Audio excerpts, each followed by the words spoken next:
will pay particular focus on the visionary initiatives undertaken by the administration so far, from policy implementations to economic strategies. Let's explore the intricate tapestry that defines the activities of this administration so far. So stay tuned for a deep dive into the economic state of the nation, examining the endeavors of the Tinubu administration, steering the country forward toward prosperity.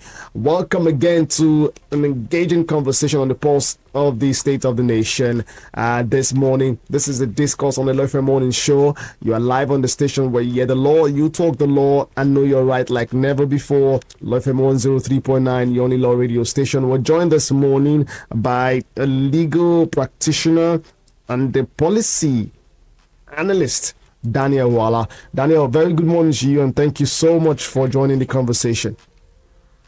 Good morning. Thank you for having me. Appreciate your time this very beautiful morning. Well, Kingsley Bassey is my name, legal counsel. Felix Uzoma also on the program this morning as we also look at things from a legal lens.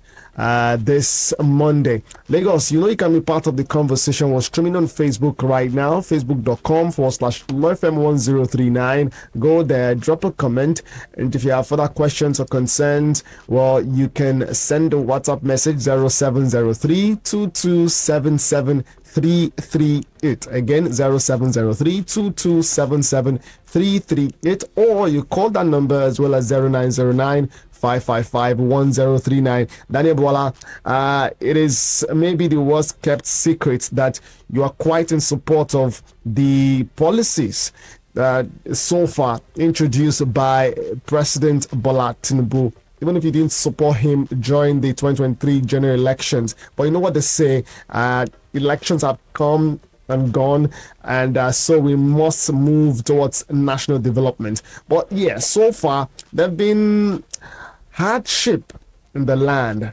As a matter of fact, for the past 2-3 days, the law has been reported, although not justified. We've seen reports of several Nigerians looting warehouses, picking from trucks, foodstuff from trucks, and the rest in Niger, in Kaduna, in Abuja.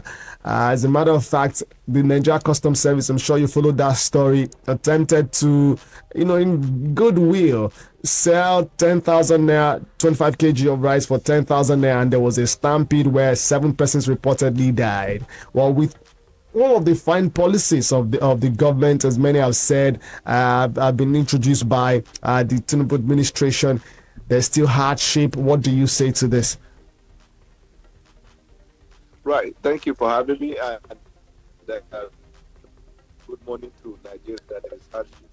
I don't think there is anybody in Nigeria or anywhere else who is in doubt or has defense to the fact that of the hardship in Nigeria, and that it is excavated by the fact that before the elections there was this palpable fear because of the way the country was going down the lane.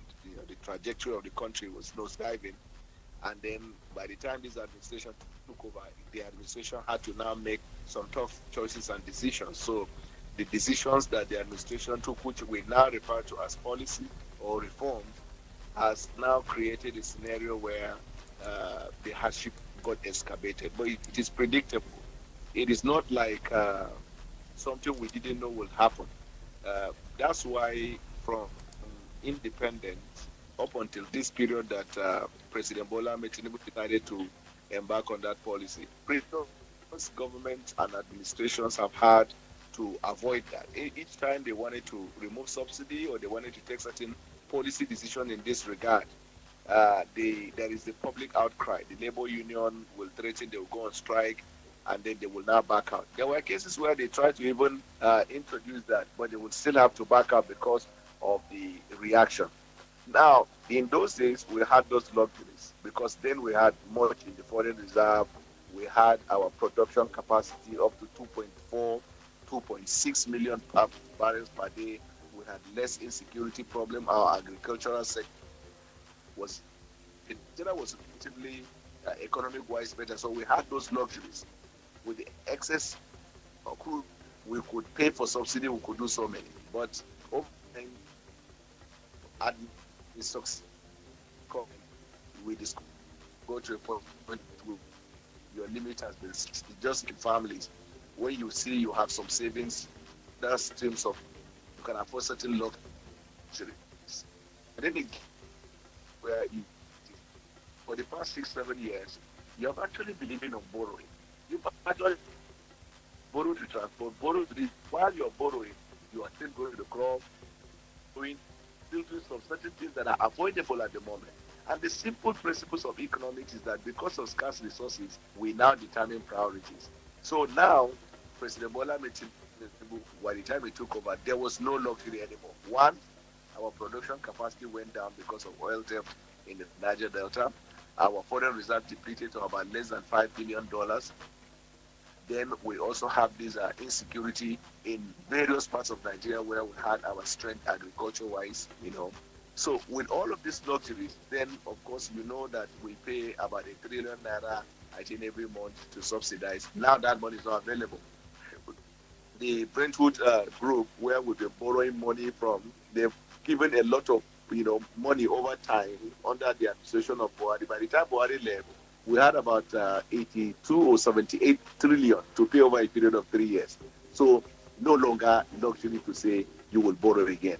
So each time effort is made to get them to borrow, they'll say no. That's where the IMF came and they said, look, we can't keep giving you borrow to eat, borrow to consume. You must invest on critical areas. And that's where now we decided to implement some of the policies. But the part that I love about President Bola Tinubu is the fact that he's applying what we call, still in the application of the IMF loan, what they call strong country ownership, meaning that it is an advocacy against the strictest compliance with IMF policy. That when you are implementing the policy of IMF, you must apply it to suit your special circumstance, means you can depart. That's why you see there is a part subsidy still being paid. Because if we were to apply it hook, line, and sinker, this petroleum, would go probably a liter would have gone for about 2,000 plus, and then it becomes crazy. But that removal of subsidy has created income. So the president has had the opportunity to increase the allocation, the monthly allocation to states. You remember there was a time they said, I think only about 6 states in Nigeria were solvent. The rest are in comatose. They couldn't even pay salary, not to. So this increment now get them over 300%, and then now we are having the major issue, which is what I believe a lot of Nigerians are having. Daniel Bola, how do we manage? Yeah. Daniel Bola, would continue on this path in just a moment, but you mentioned something about a fuel subsidy, a few seconds ago, and I'd like to confirm if you're saying that for a fact, that government is still the federal government is still partly paying subsidy, fuel subsidy. Yeah, for sure. Well, this has been the subject of debate this past few weeks, with many saying no, that since the president said in May 29 last year, subsidy is gone, it is gone. There's no way the federal government would go back to start paying partially. And not many federal government officials have come out to speak on this particular one for sure, for Nigerians to know that this is whether this is true or not. But you've just said that this is happening. I don't know if you have this good authority. No, I don't have. I'm not a government official. That's number one. Number two, I'm not speaking from the position of the government. I don't have those details about the government. I am relying on what IMF said, which of course the government has not denied. And there was a time, I think, either the coordinating minister of the economy or minister of Finance or the CBN governor, one of them was addressing either the National Assembly, where he said, had the government not intervened, the price of liter, petroleum product would have gone for about 1,500 or something like that. Yeah. So I'm putting two and two together to say that. So applying the strong country ownership means that even though the IMF policy is this, but you can apply the policy to meet your special circumstance, meaning that don't allow yourself to be bullied by the IMF policy. That's why there are countries that implemented the IMF hook, line, and sinker, they went into problems. Because, of course, you need to understand that the owners of those various loan, I call it agency or group, they are also from the West, who also have interest in our natural resources. There's nothing that does not have interest generally. Hello? Very much with you, Daniel. Okay. So that's the reason why I said that. But maybe the question would have been, what is it through a conventional or unconventional way that the government is applying that?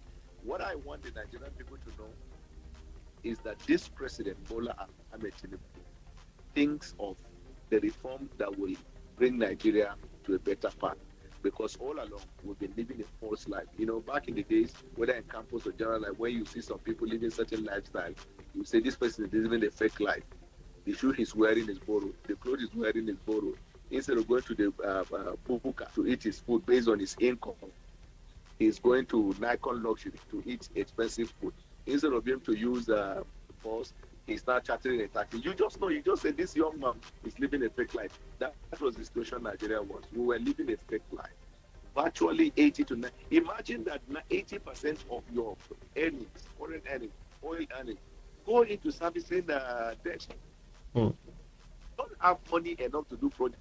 So, and the common man on the street does not know this, doesn't even have time for you to break those things down, because he's faced with existential problem, which is that if I don't eat, I will die. You see, we have gone, there are two stages of poverty. And of course, we know the report that says we are having multidimensional poverty. Yeah. Multidimensional poverty is like extension. You cannot even talk about infrastructure until first you take the people out to a certain level. That's why part of the economic principle is also that you fund poverty to get the people out of poverty. If their purchasing power does not increase, there is no way the economy will be stimulated. And that's what the president is doing. What the president is concerned about, and he welcomes input from Nigerians, is the modality for the administration of this palliative, which is why you are seeing people posting cars on the road, food banks, and the rest. And that is what the president has made clear to not only the Minister of Agriculture, but some of the stakeholders he has had meetings with. We must find a way of giving food to the Nigerian people in a more dignified way. We must find a way of ensuring that interventions get to the most vulnerable.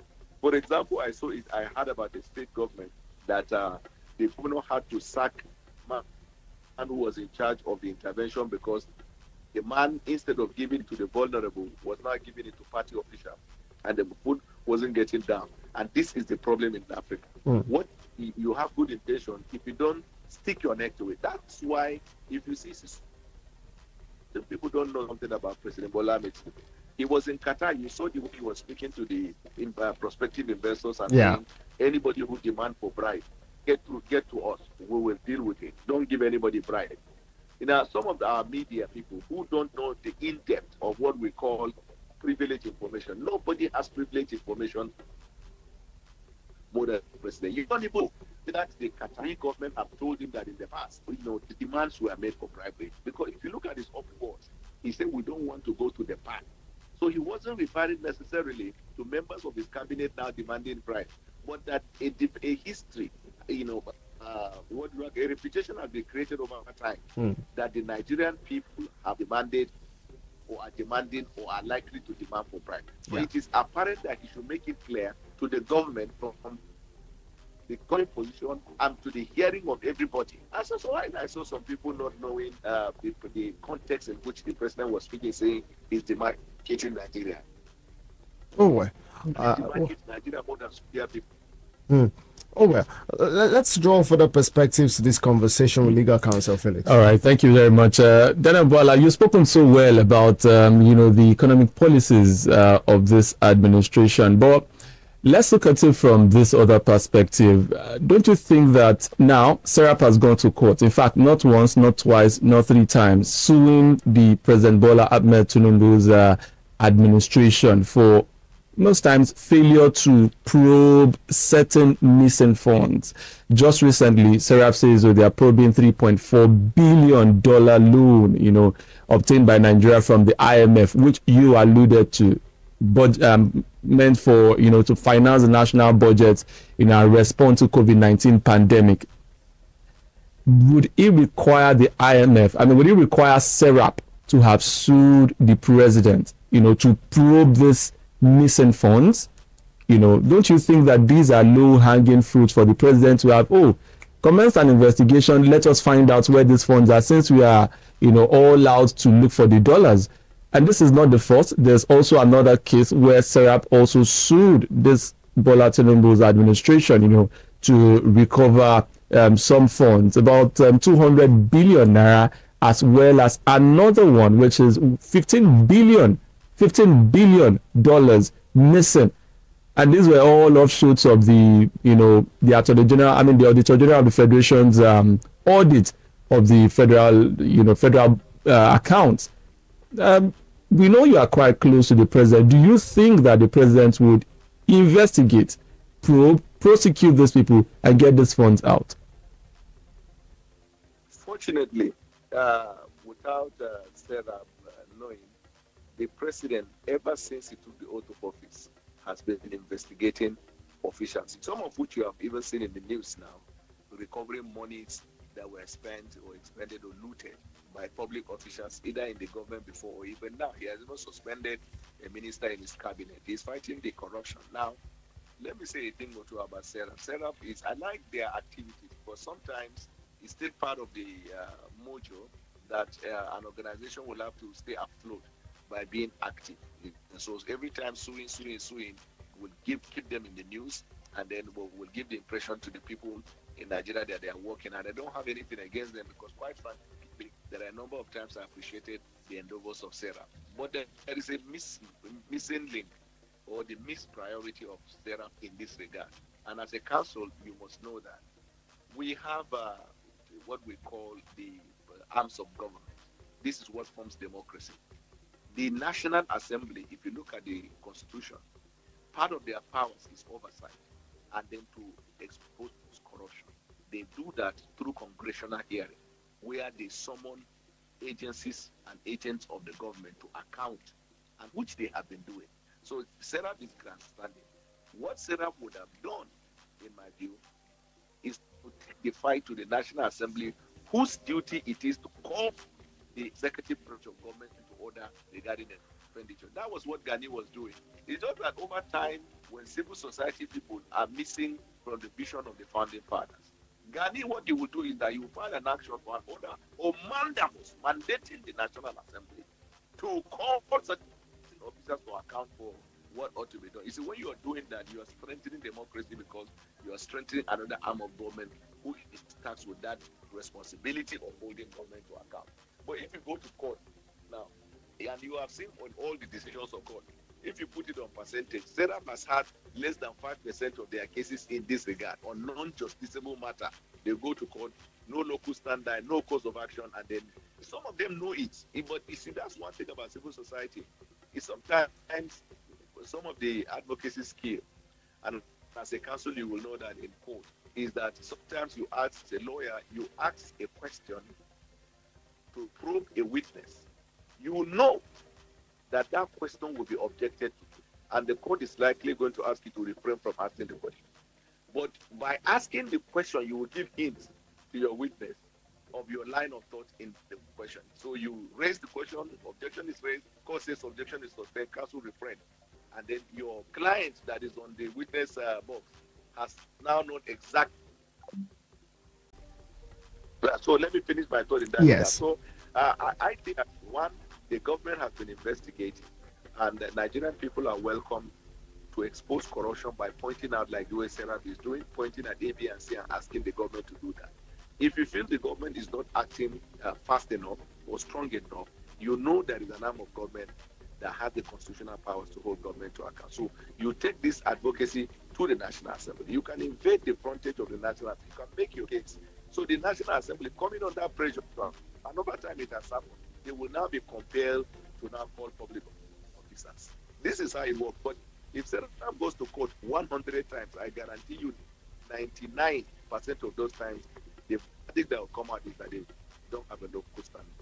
You see, because as a lawyer, you know non-justiciable non-justiciable matters. Case that by law today, chapter 2 is non-justiciable. But we are trying to make effort to ensure that we make it justiciable as we grow in our democracy. So that's why the Nigerian people should look at Seraph, clap your hand that they are active, but don't take everything they take to court as a justiciable matter.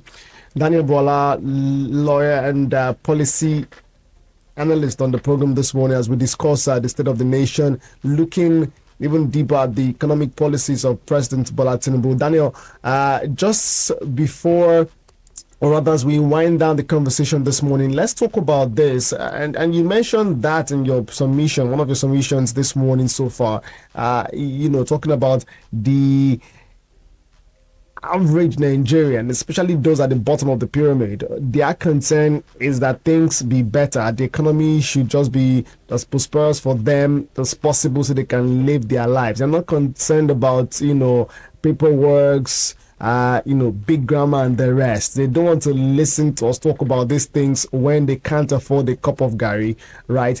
When the poor man does not have peace of mind, you, the rich, can never have peace of mind. A peace of mind in a society is when the poor man has peace of mind. Nigerian people, for God's sake, deserve not only to eat, they need to go beyond just eating to planning their lives and the future of their children. So let us all support the effort of President Bola Tinubu. Let us also channel some of our efforts, calling out governors who are not doing what they're supposed to. If you say anything wrong in the President Bola Tinubu's administration, please open your mouth and say he is open to those things. Look at the president in whose time people who are protesting, police people are giving them water and food. It's innovative, but media people don't talk about it. Look at a president who only, while he was giving speech in Lagos, said, let me throw a jab. We all know in conversation, if I tell you, let me throw a jab at you, it means I want to throw a banter, I'm joking. He said, let me throw a jab at NLC. And say what he said. The next day, breaking news. All the media, President Bola Tinubu is threatening Nigerian Labour Congress. Now, the Labour Congress has now become Nigerian Labour. They have not been able to detach themselves from political things. They are now carrying out political activity. That's why in their last one, it was a failure because TUC didn't follow. They were given water and everything, and yet Nigerian people are not going. Nigerians, the anger of Nigerians is not to a particular person. If the man who is poor cannot feed, nobody will rest. If the governor in a state cannot provide food to his people, food, in those days, this food we give to beggars. What we give to ourselves are better plans for the future. Like I can categorically tell you that I think it's been 2-3 Mondays now since we had a deep conversation about the governance in general in Nigeria. Well, we didn't talk about the federal government. It was all about the state government and how lots of Nigerians focus too much on the federal and leave the state out of the conversation. But yes, that conversation continues, and we would keep having this all encompassing conversations towards national development. We'd like to thank you as we leave things here this morning. Daniel Bwala is a lawyer and a policy analyst. Has been talking about the state of the nation and the policies of President Bola Tinubu this morning. There you go, Daniel Bwala. Thank you so much for being on the program today. Thank you for having me. Yeah, that's the conversation on discourse this beautiful Monday morning. It seemed like quite a cool, easygoing, no trouble Monday for some reason. Lagos, we'll switch gears now to social buzz. Let's look at major trends on social media. There is a conversation we need to have, and that's as regards, a sad and unfortunate incident which happened. I think news broke of that Saturday night into Sunday. The sudden unfortunate death of veteran Nollywood actor Mr. Ibu. We'll talk about him in just a moment. I'm talking about John Ikechukwu Okafor. Stay here, Lagos. Social on the Social Buzz. The Social Buzz on the Law FM Morning.